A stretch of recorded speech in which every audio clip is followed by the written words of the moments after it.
বাতিল করা হচ্ছে বিশ্বের বিভিন্ন দেশের আর্থিক সহায়তা।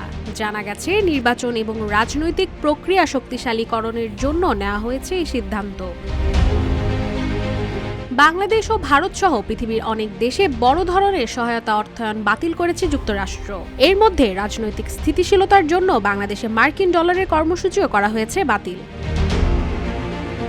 রোববার এক প্রতিবেদনে এমনই এক তথ্য নিশ্চিত করা হয়েছে, যেখানে বলা হয়েছে ডোনাল্ড ট্রাম্পের নেতৃত্বে যুক্তরাষ্ট্রের বাজেট কমিয়ে আনার জন্য নানা পদক্ষেপ নিচ্ছে নতুন প্রশাসন এবং এর আওতায় ভারত, বাংলাদেশ সহ বেশ কয়েকটি দেশের জন্য মিলিয়ন ডলারের তহবিল বাতিল করেছে যুক্তরাষ্ট্র। এদিকে ইলন মাস্কের ডিপার্টমেন্ট অফ গভর্নমেন্ট এফিসিয়েন্সি বলেছে, ভারতে ভোটারদের উপস্থিতি বাড়ানোর লক্ষ্যে 21 মিলিয়ন ডলারের একটি প্রোগ্রাম এবং বাংলাদেশের রাজনৈতিক ল্যান্ডস্কেপকে শক্তিশালী করার লক্ষ্যে নির্ধারিত 29 মিলিয়ন ডলারের কর্মসূচি কমানোর সিদ্ধান্ত নিয়েছে যুক্তরাষ্ট্র।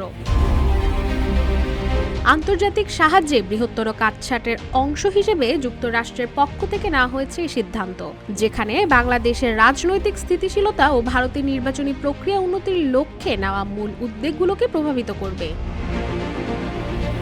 অন্যদিকে জানা যায়, ভারতের প্রধানমন্ত্রী নরেন্দ্র মোদীর সাথে দেখা করার কয়েকদিন পরেই ভারতের সহায়তার বিষয়ে ঘোষণা দিয়েছেন ডোনাল্ড ট্রাম্প। যদিও বৈঠকের পর দুই নেতা মার্কিন ভারত সম্পর্ককে শক্তিশালী করার জন্য গুরুত্বপূর্ণ ঘোষণাও দিয়েছিলেন, তবে যৌথ বিবৃতি বা সংবাদ সম্মেলনে এখনো মেলেনি এর কোনো হদিস।